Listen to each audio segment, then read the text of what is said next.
एक बूढ़े भिखारी की अनोखी कहानी। एक बूढ़े भिखारी की अनोखी कहानी। हर दिन एक भिखारी दरवाजे के पास आकर भीख मांगता था और घर का मालिक हमेशा घर के बाहर आते ही उसे देखकर फिर जाया करता था।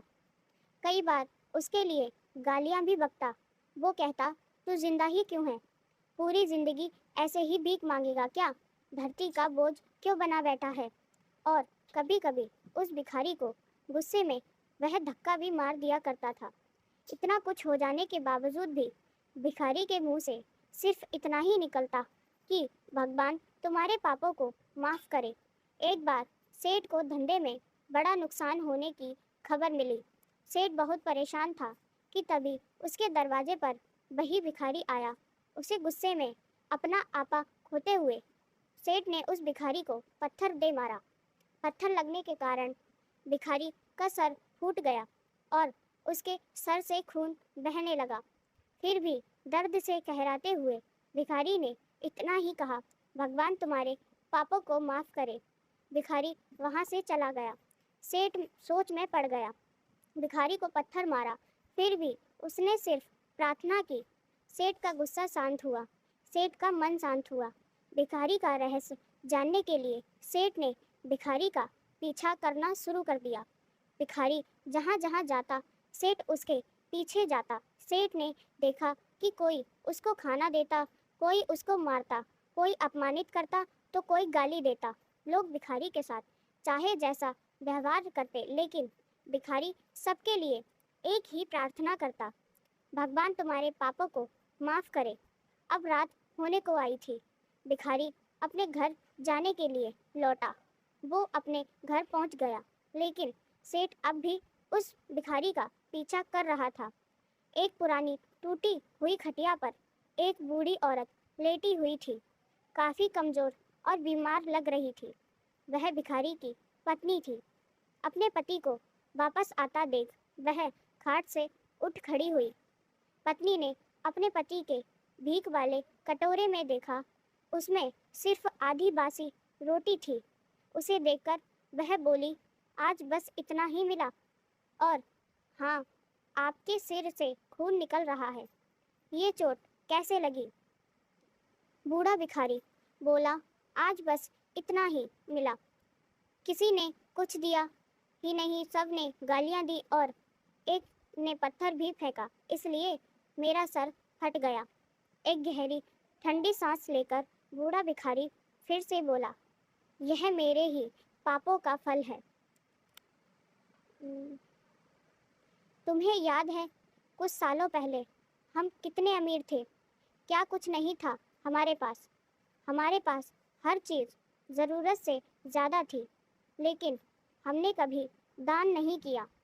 और उससे भी बुरा हमने उस अंधे भिखारी के साथ किया जो हमारे द्वार पर भीख मांगने आया करता था।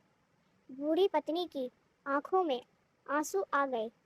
वह बोली, हाँ, हम उस बेचारे अंधे के साथ बहुत बुरा करते थे, उसका अपमान करते थे, उसे खाने के लिए रोटी की जगह कागज़ दिया करते थे, उसका मजाक उड़ाया करते थे और कभी कभी मारा भी करते थे। मैंने कभी उसको रास्ता नहीं दिखाया। एक बार मैंने उसके मुंह पर मिट्टी भी फेंकी थी और वह हमेशा दुखी होकर यही कहता कि भगवान तुम्हें तुम्हारे किए की सज़ा देगा, भगवान तुम्हारे पापों की सज़ा ज़रूर देगा। उसका श्राप सच हुआ और हम इस दुख भरी जिंदगी में आ गए। भिखारी बोला, हाँ, उसका श्राप सच हुआ, इसलिए मैं किसी को बद्दुआ नहीं देता, चाहे कोई मेरे साथ कैसा भी बर्ताव करे। मैं हमेशा उसके लिए प्रार्थना करता हूँ।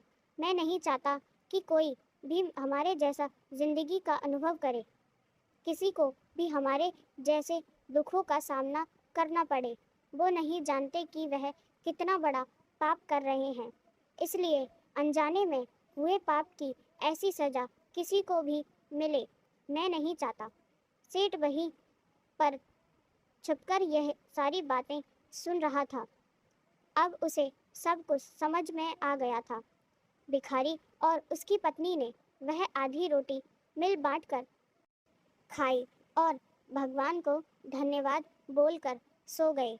अगले दिन वही भिखारी फिर से भीख मांगने गया। सेठ के घर के पास जाते हैं सेठ ने पहले से गरम रोटी या उसके लिए निकाल कर रखी थी।